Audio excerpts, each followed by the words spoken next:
புதுக்கோட்டை புவனேஸ்வரி. குழந்தைகளுக்கு ஸ்தனங்களிலிருந்து பால் கொடுப்பவள் தாய். இந்த புவனங்கள் எல்லாம் அம்பாளுடைய குழந்தைகள். சூரியன், சந்திரன் என்ற 2 ஸ்தனங்களை கொண்டு அவற்றின் கிரணங்களினால் இந்த லோகத்தை அம்பிகை காக்கிறாள். அவள்தான் தேவி புவனேஸ்வரி.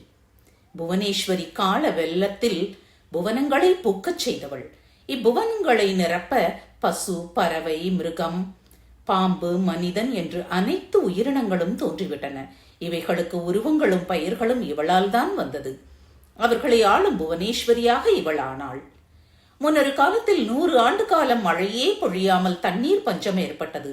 முனிவர்கள் புவனேஸ்வரியை வழிபாடு செய்தனர்.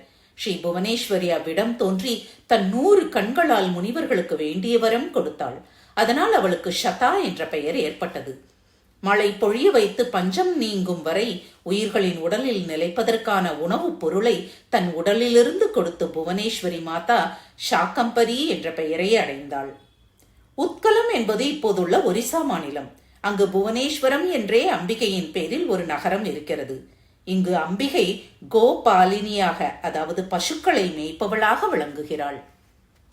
இங்கு நாம் காணவிருப்பது தமிழக மாவட்டத்து தலைநகரங்களில் ஒன்றான புதுக்கோட்டையில் கொலுவீற்றிருக்கும் புவனேஸ்வரியே ஆகும். ஸ்ரீ ஜட்ஜ் சுவாமிகள் என்று அழைக்கப்படுபவர் ஸ்ரீமத் சதாசிவ பிரம்மேந்திரரே ஆவார்.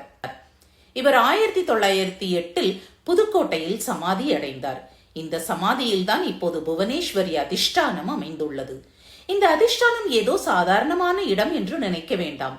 இங்கு ஒரு பெரிய பிரம்ம ஞானி சமாதி கொண்டிருக்கிறார். சேந்தமங்கலம் ஆலயத்தை விட இது இன்னும் பெரிதாகி விளங்கப் போகிறது. இதன் புகழ் நாடெங்கும் பரவ போகிறது. இந்த இடத்தில் வந்து வழிபடுபவர்களுக்கு எல்லாவித கோரிக்கைகளும் நிறைவேறும். இங்கு வருபவர்களுக்கு ஆத்ம சாந்தி கிடைக்கும்.